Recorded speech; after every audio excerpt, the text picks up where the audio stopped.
बिस्मिल्लाहिर्रहमानिर्रहीम अस्सलाम वालेकुम। आज हम पाकिस्तान स्टडी मुतालिया पाकिस्तान जो है ग्रेड 12 के लिए 12वीं क्लास के लिए उसका हिस्सा सोम जो है वो स्टार्ट करने जा रहे हैं। बाब नंबर 6 है, छठा बाब है ये। हिस्सा सोम का जो अनवान है पाकिस्तान के वसाइल और मुआशी तरक्की के, पाकिस्तान के पास कौन कौन से वसाइल हैं और पाकिस्तान की जो मुआशी तरक्की है वो किस तरह की है। पाकिस्तान जो है एक डेवलप्ड कंट्री है, अंडर डेवलप है या डेवलपिंग कंट्री है, ये सब जानेंगे इस हिस्से के अंदर। पिछले हिस्सों की तरह इस हिस्से में भी दो बाब हैं हमारे। तो हमारा जो बाब नंबर 6 है उसका जो अनवान या टाइटल है वो है सनत, लाइव स्टॉक और मछली फार्मिंग। हम इस वीडियो में इसके दो तरह से सवालों को हल करेंगे। एक हम बुक से निशान लगाएंगे और दूसरा हम गाइड से भी हेल्प लेंगे। तो ये हमारे मश्की सवालात हैं। सबसे पहला सवाल जो है वो है दर्ज झैल कसीरुल इंतखाबी सवालात में से दुरुस्त जवाब की निशानदही करें। फर्स्ट स्टेटमेंट है हमारी, साल 2024 तक पाकिस्तान की सीमेंट की पैदावार की सालाना सलाहियत तकरीबन कितनी है। तो इसका जो सही आंसर है वो है बी, 69 मिलियन टन, यानी कि 69 मिलियन टन। सेकंड स्टेटमेंट है, पाकिस्तान में सबसे ज़्यादा चीनी पैदा करने वाला सूबा कौन सा है। तो इसका दुरुस्त जवाब है पंजाब। थर्ड स्टेटमेंट है हमारी, दर्ज झैल में से कौन सी सनअत पाकिस्तान में रवायती दस्तकारी से सबसे ज़्यादा मुंसलिक है। तो इसका करेक्ट आंसर है घरेलू सनअत। पाकिस्तान में मवेशी पालने का बुनियादी मकसद क्या है। ये फोर्थ स्टेटमेंट है हमारी, जानवरों की अफजाइश और परवरिश, ये इनका बुनियादी मकसद है मवेशी पालने का या जानवर पालने का। फिफ्थ स्टेटमेंट है, हुकूमत की तरफ से छोटे पैमाने की सनअतों की सरपरस्ती के लिए सबसे मुअस्सर हिकमत अमली कौन सी हो सकती है। तो इसका करेक्ट आंसर है टैक्स की छूट और कर्ज तक रसाई की सहूलत देना। सिक्स स्टेटमेंट है, चीन पाकिस्तान इक्तसादी राहदारी सीपैक के लिए दर्ज झैल में से कौन सा इंफ्रास्ट्रक्चर मंसूबा सबसे अहम है। तो करेक्ट आंसर है गवादर पोर्ट। सेवन स्टेटमेंट है, पाकिस्तान में ख्वानदगी और हुनर की तरक्की बेरोजगारी को कैसे कम कर सकती है। तो इसका करेक्ट आंसर है रोजगार की सलाहियत बढ़ाकर। एट स्टेटमेंट है, पाकिस्तान में मवेशियों की सनत को दरपेश एक आम चैलेंज क्या है। वो है बीमारियों के फैलाव को रोकना। जो बीमारियां जब फैलती हैं तो मवेशी जो हैं वो मर जाते हैं, ये सबसे बड़ा एक आम चैलेंज है। नेक्स्ट स्टेटमेंट है हमारी, पाकिस्तान में स्टील और सीमेंट जैसी बड़ी सनअतों के मुकाम के तयन में सबसे अहम अंसर क्या है। तो करेक्ट आंसर है खाम माल और तवानाई के वसाइल की दस्तयाबी। लास्ट स्टेटमेंट है हमारी, पाकिस्तान में मवेशी पालने के माहौलियाती असरात को कम करने के लिए पायदार तरीके किस तरह मददगार साबित हो सकते हैं। तो करेक्ट आंसर है बारी बारी चरने के तरीके और फजला के बेहतर इंतज़ाम को अपनाकर। जी, नेक्स्ट सवाल नंबर 2 है, मुदरजा झैल सवालात के मुख्तसर जवाब दें। इनको हम बुक से भी करेंगे और इनका जो सेकंड आंसर है वो भी देखेंगे। तो फर्स्ट हमारा क्वेश्चन है, शॉर्ट क्वेश्चन, पाकिस्तान में चीनी पैदा करने वाले अहम जोग्राफियाई इलाके कौन से हैं। तो ये है पेज 121। जी, तो हम आ चुके हैं पेज नंबर 121 पर। यहाँ पर हेडिंग है चीनी की सनत की, कि पाकिस्तान में चीनी की सनत बुनियादी तौर पर पंजाब और सिंध के सूबों में वाक़या है, जहाँ मौसमी और ज़मीनी हालात गन्ने की काश्त के लिए मौजू हैं। अहम शुगर मिलें रहीम यार खां, फैसलाबाद और बदीन जैसे इलाकों में वाक़या हैं। मुआशी तौर पर चीनी की सनत GDP میں اہم کردار ادا کرتی ہے۔ GDP ہوتا ہے گروس ڈومیسٹک پروڈکٹ۔ یہی جو دیہی علاقوں میں لاکھوں افراد کو روزگار فراہم کرتی ہیں۔ یہ صنعت کاغذ اور ایتھنول جیسی معاون صنعتوں کو بھی سہارا دیتی ہے۔ جہاں پر یہ فیکٹری اور ملیں ہوتی ہیں چینی بنانے والی، وہاں پر بہت سارے لوگوں کو روزگار ملتا ہے۔ یہاں پر ایک اور امپورٹنٹ چیز ہے کہ کیا آپ جانتے ہیں پاکستان دنیا میں چینی پیدا کرنے والے 10 بڑے ممالک میں شامل ہے۔ اس فہرست میں شامل دیگر ممالک کی فہرست بنائیں۔ تو دیگر ممالک میں ویسے تو بہت سارے کنٹریز ہیں جہاں پر چینی بنتی ہے۔ چینی پیدا کرنے والے ممالک میں جو ملک شامل ہیں: چین، بھارت، برازیل، تھائی لینڈ، امریکہ، میکسیکو، روس، مصر، فرانس اور پاکستان۔ یہ ممالک دنیا میں چینی کی پیداوار میں نمایاں مقام رکھتے ہیں۔ تو یہ وہ ملک تھے۔ یہ بھی چھوٹا سا ایک کویسچن تھا، اس کو بھی ہم نے سولو کر لیا کیونکہ اس کو ہم ورڈ ٹو ورڈ نہیں پڑھتے۔ تو میکسیمم میری کوشش ہوتی ہے کہ جتنی انفارمیشن آپ تک پہنچ پائے، جتنی چیزوں کو میں سولو کر سکوں وہ میں کر دوں۔ تو یہ کویسچن ہمارا یہاں سے یہاں تک ہے۔ اب ہم اس کے سیکنڈ آنسر کو بھی دیکھتے ہیں۔ سیکنڈ آنسر جو ہے وہ تھوڑا سا ہیڈنگز کے ساتھ ہے۔ چیز اور بات وہی سیم ہے کہ پاکستان میں چینی پیدا کرنے والے اہم جغرافیائی علاقے۔ پاکستان میں چینی پیدا کرنے والے اہم علاقوں کو 3 بڑے صوبوں میں تقسیم کیا جا سکتا ہے۔ یہ تقسیم گنے کی کاشت اور چینی کی پیداوار کے لحاظ سے کی گئی ہے۔ یعنی کہ سب سے پہلے رکھا ہے پنجاب۔ پنجاب پاکستان کا سب سے بڑا صوبہ ہے جہاں چینی کی پیداوار ہوتی ہے۔ یہ ملک کی 60%، 60% سے زائد پیداوار کا حصہ ہے۔ اہم علاقے جو ہیں وہ رحیم یار خان، مظفر گڑھ، ملتان، بہاولپور۔ یہاں پر فیصل آباد کا نام نہیں آیا۔ فیصل آباد بھی ایک امپورٹنٹ علاقہ ہے جہاں پر گنے کی پیداوار بھی کافی ہوتی ہے اور شوگر ملز بھی ہیں، چینی بھی پیدا ہوتی ہے۔ اس کے بعد ہے سندھ۔ سندھ چینی کی پیداوار میں پاکستان کا دوسرا بڑا صوبہ ہے اور ملک کی کل پیداوار کا 25 to 30 یعنی کہ 25 سے 30% حصہ فراہم کرتا ہے۔ اہم علاقے ہیں ٹھٹھہ، بدین، سکھر، ٹنڈو محمد خان اور خیبر پختونخوا جو کہ 10% پیدا کرتا ہے۔ تو اس کا بھی ذکر ہے۔ خیبر پختونخوا کا حصہ اگرچہ چھوٹا ہے لیکن یہ بھی ملک کی چینی کی ضروریات میں اپنا کردار ادا کرتا ہے۔ اس کی پیداوار ملک کی کل پیداوار کا 10% ہے، 10% سے کم ہے، تقریباً 10% ہے۔ اہم علاقے جو ہیں ڈیرہ اسماعیل خان، مردان، چارسدہ۔ دوسرا سوال ہے، سوال نمبر 2، گھریلو صنعتیں پاکستان کے دیہی ترقی میں کیسے مدد کرتی ہیں؟ تو اس کا آنسر ہے 125 پیج پر۔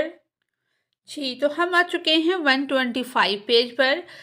یہاں پر پاکستان میں گھریلو اور چھوٹے پیمانے کی صنعتیں، یہ جو ہے یہ ہیڈنگ ہے۔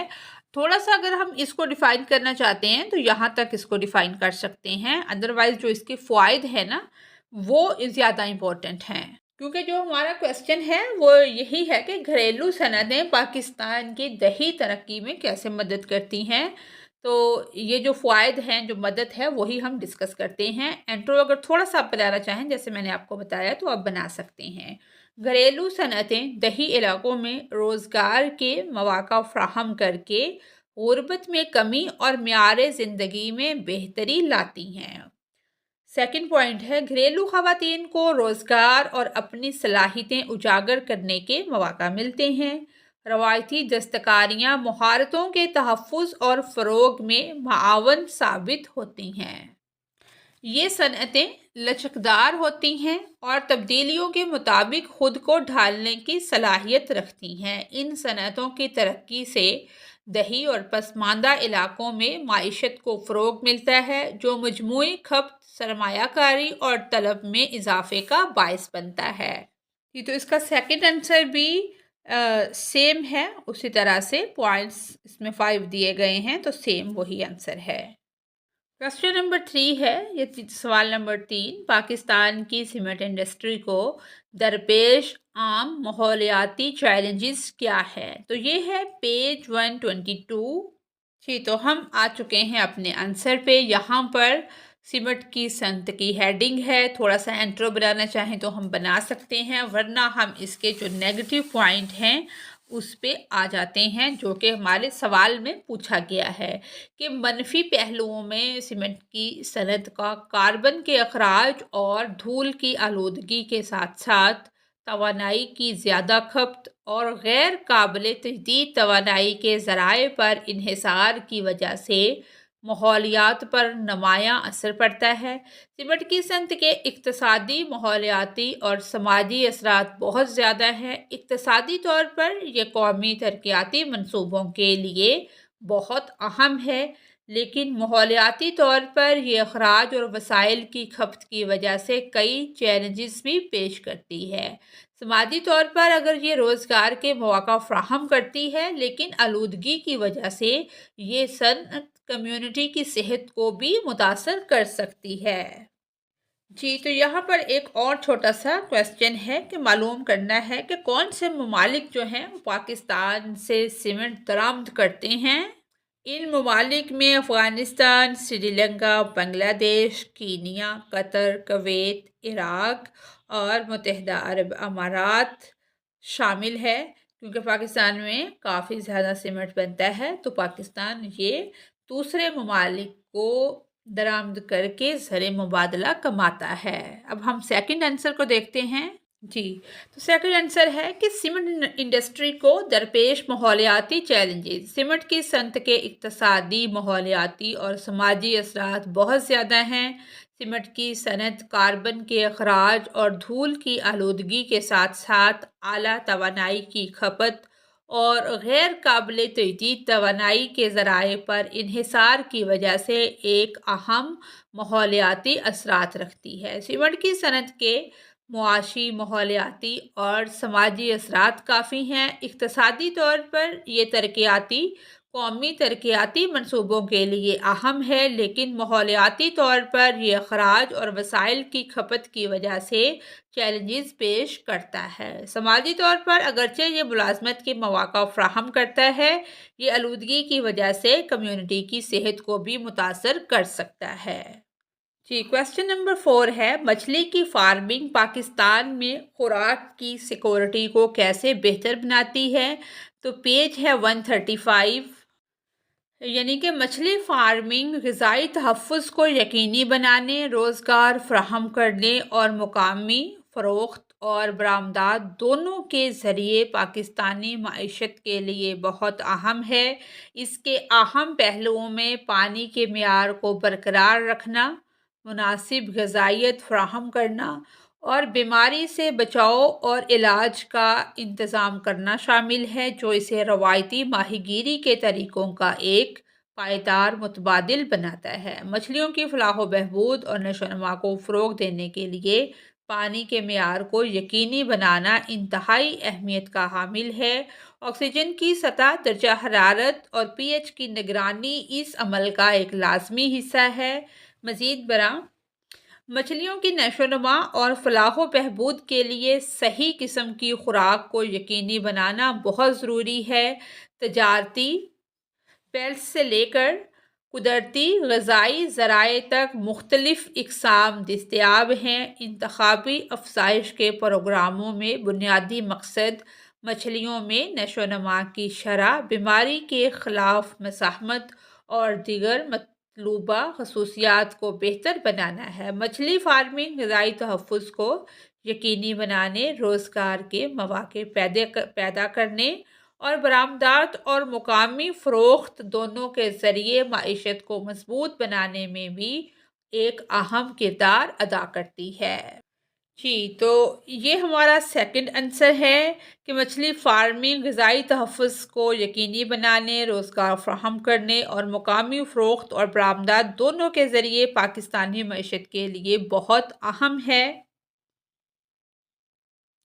कि यहाँ तक हमारा ये सेकंड आंसर है, ये बिल्कुल सेम है। गाइड की हेल्प का एक और फ़ायदा भी होता है कि हम इस बात को भी जान सकते हैं कि आया बुक से हमने जो आंसर्स लगाए हैं वो क्या सही हैं या उनमें कोई मसला है। अगर उनमें कोई थोड़ा बहुत आगा पीछा होता है तो हम अपनी गाइड की हेल्प से उसको पूरा कर सकते हैं। क्वेश्चन नंबर 5 है, मकरान कोस्टल हाईवे पाकिस्तान की माहीगीरी की सनअत की मावनत में क्या किरदार अदा करती है? तो इसका आंसर पेज 139 पर है। जी, तो यहाँ पर हेडिंग है हमारी मकरान कोस्टल हाईवे की कि मकरान कोस्टल हाईवे बहीरा अरब के साहिल के साथ माहीगीर बरादरियों को जोड़ता है, जो माहीगीरी की सनद के लिए नकलो हमल का एक अहम राबता फ्राहम करता है। इसने मार्केटों तक रसाई में इजाफा किया है, नकलो हमल के अखराजात को कम किया है और सनद की कारकर्दगी में इजाफा किया है। मकरान कोस्टल हाईवे ने नकलो हमल के अखराजात और दरकार वक्त को नुमायां तौर पर कम किया है, जिससे माहीगीरों को अपनी मछली को जल्द और मौसर तरीके से फ़रोख्त करने के काबिल बनाया गया है। इससे मछली और समुद्री ग़िज़ा की मसनूआत की ताज़गी और मियार में बेहतरी आई है, जिससे इनकी मार्केट की तलब में इजाफ़ा हुआ है। तो सेकंड आंसर भी हम देख लेते हैं, ये है पॉइंट की फॉर्म में। मकरान कोस्टल हाईवे बहीरा अरब के साहिल के साथ माहीगीरी बरादरियों को जोड़ता है, जो माहीगीरी की सनत के लिए नकलो हमल का एक अहम राबता फ्राहम करता है। इसने मार्केट तक रसाई में इजाफा किया है और नकलो हमल के अखराजात को कम किया है और सनत की कारकर्दगी में इजाफा किया है। मकरान कोस्टल हाईवे ने नकलो हमल के अखराजात और दरकार वक्त को नुमायां तौर पर कम किया है, जिससे माहीगीरों को अपनी मछली को जल्द और मौसर तरीके से फ़रोख्त करने के काबिल बनाया गया है। इससे मछली और समुद्री ग़िज़ा की मसनूआत की ताज़गी और मियार में बेहतरी आई है, जिससे इनकी मार्केट की तलब में इजाफा हुआ है। तो ये हमने अपने जो आंसर क्वेश्चंस हैं दोनों तरीके से देख लिए हैं। उम्मीद है आपको अच्छी रहनुमाई मिलेगी इस वीडियो से। अगर आपको कोई रहनुमाई मिलती है मेरी वीडियो से, मेरी वीडियो को लाइक और चैनल को सब्सक्राइब करें। Thanks for watching us.